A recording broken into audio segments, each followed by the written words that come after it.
সারায় হেডিও পিসাব হয়ে গেছে। আরে বাবা গরু চিকিৎসা হয়ে যেতে তাহলে বুঝতে পারো সৎগুরুকে অসৎগুরুকে। কথা কি খারাপ লাগে বাবা? এটা যদি কেউ পাতে পরে পরে পড়ুক, আমি লুচিতবাদী বই থেকে, ঠিক আছে না? একবার গানে গেছি এক জায়গায় ফরিদপুর, কখন যাব না, রাত বেড়ে দেয় খালি মুরগি আর মুরগি, হাজার হাজার মুরগি, লক্ষ লক্ষ। হ্যাঁ লোক গরুর চিকিৎসা করে একজন। আরে খানে গান গেছিল জিন বুঝ সারায়, হে একজন পিসা ভক্তের অভাব নেই, ওখানে লাই কোন হ্যাঁ বার্তা হয়। তাহলে গুরু ধরার আগে বুঝতে হবে, জানতে হবে, চিনতে হবে, তারপরে গুরু ধরতে হবে। আর আল্লাহ পাক তার পবিত্র কোরআন সূরা বনী ইসরাঈল আয়াত নাম্বার ৭১ আল্লাহ বলতেছে, আমি কাল হাসরের মাঠে তোমার নেতা সহ অর্থাৎ ইমাম সহ আহ্বান করব। তাহলে তোমার ইমামটাকে, তোমার নেতাকে, তোমার জীবনের নেতাকে ঠিক করো। তোমার জীবন যৌবনের যেই নেতা, যেই নেতার সোহবত মহব্বতে থাকলে তুমি কাল হাসরের মাঠে মুক্তি পাবে, নাজাত পাবে, সে হলো তোমার দয়াল মুর্শিদ। তারা কারা? তারা হলো আমার দয়াল বাবা ওমর চাঁদ, আমার বৈরাবলীর হাসিব আল হাসান, আমার দয়াল বাবা চন্দ্রপুরী, আমার নরসিংদী দয়াল বাবা শুকুর আলী শাহ, আমার দয়াল বাবা গনি শাহ রহমাতুল্লাহ আলাইহি, আমার মজিবুল বসনমাইজ ভান্ডারী, শফিউল বসনমাইজ ভান্ডারী, আমার দয়াল বাবা সুরেশ্বরী। তারা হলো আল্লাহর বন্ধু, আল্লাহর অলি। ওই আল্লাহর অলির সোহবতে মহব্বতে থাকলে তুমি পার পাইবে। এই জন্য গুরু ধরার আগে বুঝা শুনে ধরতে হবে। কথা খারাপ লাগলে কোয়েন হেমাদ ভাই, আর কোয়েন না।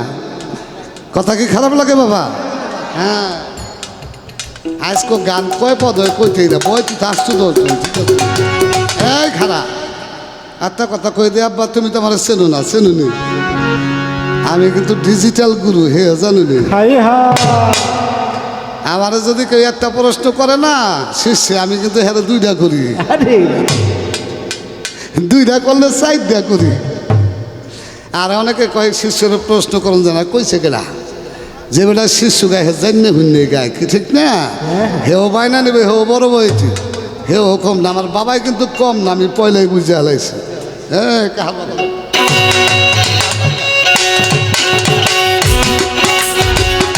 যেইভাবে জিজ্ঞাসা করে ধর্মরাজ সাথে, যেইভাবে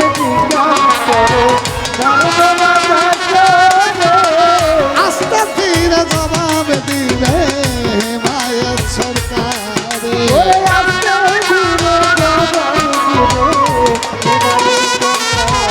আমার ধন্য বাপের পুণ্যর ব্যথায় আমি ধন্যবাদ দেই তারে, ধন্যবাদ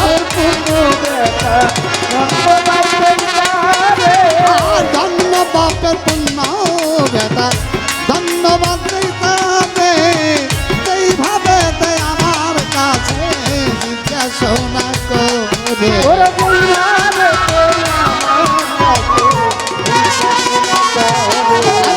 জবাব তাহার দেব গো,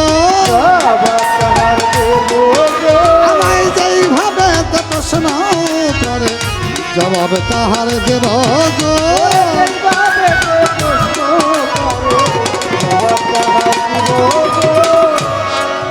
বাজান আপনি যে গান গেলেন হৃদয় আসন পাইতে রাখছেন,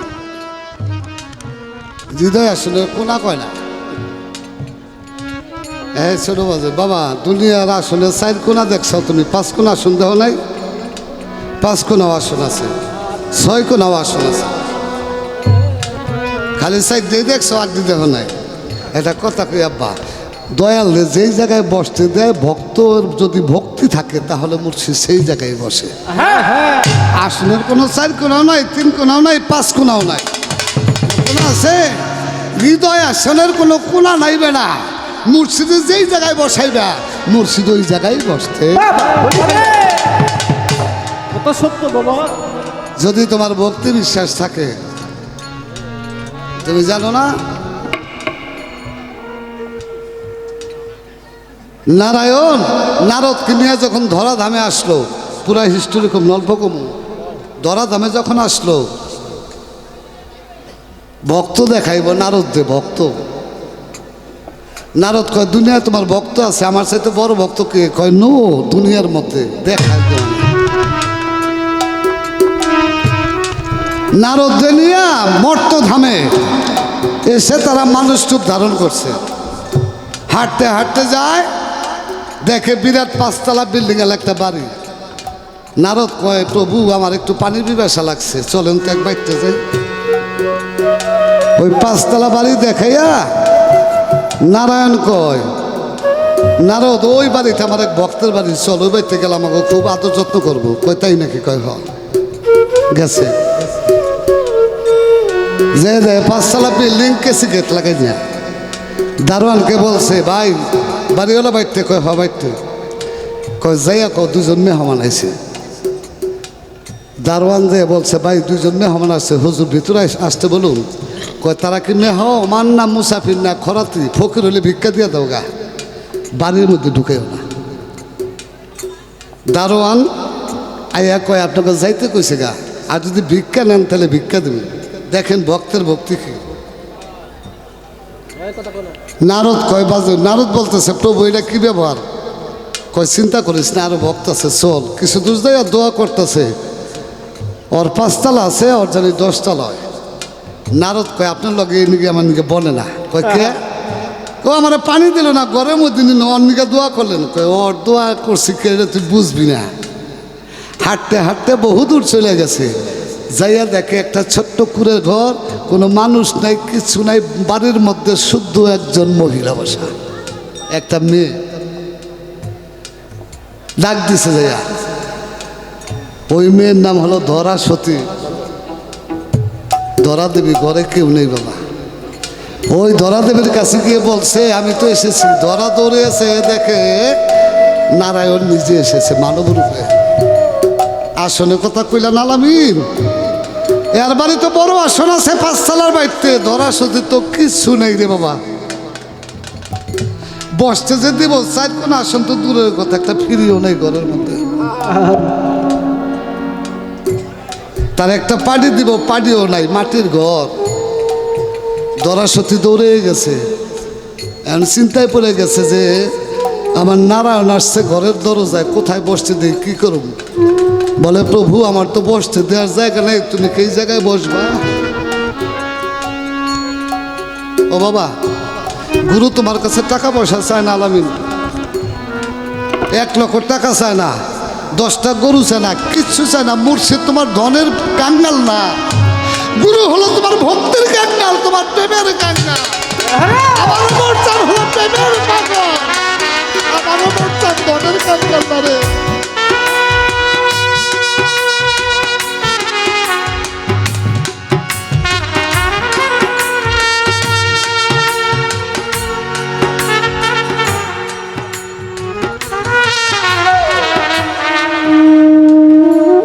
কখনো ধনের কাঙ্গাল হয় না বাজান। ধরা সতী বলে, প্রভু এই জায়গায় বসবা, আমার তো কষ্ট দেওয়ার মতো কিছু নাই।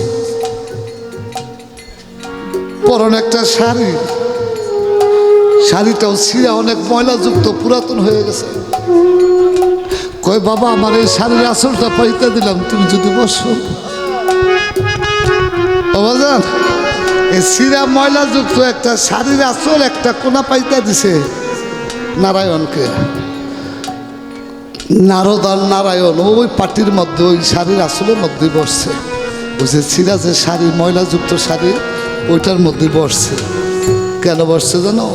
ওর মধ্যে তো ভক্তি আছে, ওর মধ্যে গুরুর প্রতি মহব্বত আছে, ভালোবাসা আছে, প্রেম আছে।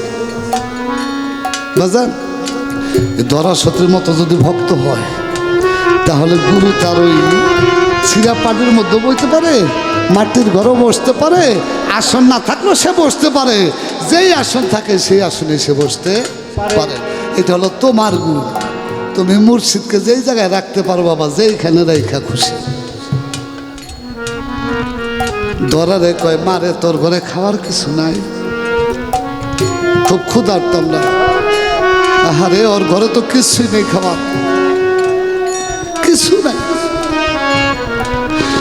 নারদকে বলে, একটু বসো তোমরা। নারায়ণকে ডাক দেয়া বলে, প্রভু আমি একটু বাহির থেকে আসি, তোমরা একটু বসো। বাহিরে যাইয়া দূরে একটা মুদি দোকান, ওই মুদি দোকানে চলে গেছে, গিয়ে বলতেছে, ভাই মুদি, আমার ঘরে নারায়ণ আসছে, আমার প্রভু আসছে, তারে কিছু খাইতে দিতে হইব, তুমি কি আমার কিছু চাল ডাল বাকি দিবা? মুদি কয় তুমি নিজেই খাওয়ান পাও না, 7 দিন 8 দিন ধরে না খেয়ে থাকো, তোমার বাকি দিলে তুমি টাকা দিবা করতো। দৌড়ে বাড়ির মধ্যে চলে আসছে, আবার গেছে। যাওয়ার পর মুদি দোকানদারি বলে, একটা শর্তে তোমার আমি চাল ডাল দিতে পারি। কি? তোমার শরীরের যে 2টা স্তন আছে, একটা স্তন কাইটা যদি আমার কাছে বন্ধক রাখতে পারো, তাহলে কিন্তু তোমাকে আমি চাল ডাল দেবো। দৌড়ে বাড়ির মধ্যে এসে দেখে স্বামী ঘরে আসছে। স্বামীরে কয়, স্বামী গো, আমার এই জীবন যৌবনের মালিক তো তুমি, আমার এই যৌবনের মালিক তুমি, তুমি ছাড়া এই জগতে আর কেউ না। ও স্বামী, আমার ঘরে কিছু নাই, আমার নারায়ণ ঘরে আসছে অতীত চুপে, আমি তারে কি দিয়ে সেবা করবো? মুদি দোকানে গেছিলাম, ওই দোকানে আমার চাল ডাল বাকি দেবো, একটা স্তন বন্ধক চাই, স্তনের মালিক তো তুমি, আমি কেমনে দেব? স্বামী দেখেন গুরু ভক্ত কাহাকে বলে। স্বামী ডাক দিয়ে কয়, ধরা রে, তোর দেহের একটা অংশ যাইয়া গুরুর পূজায় লাগলো, আমি কত বড় অপরাধ করছি রে, আমার কোনো অংশই গুরুর পূজায় লাগলো না রে। তোর দেহের একটা অঙ্গ আমার নারায়ণের সেবায় লাগে, আমার কোনো অঙ্গই নারায়ণের সেবায় লাগলো না। মুদি দোকানে নিজের স্থান বন্ধক রেখে চাল ডালাই না ধরা দেবী গুরু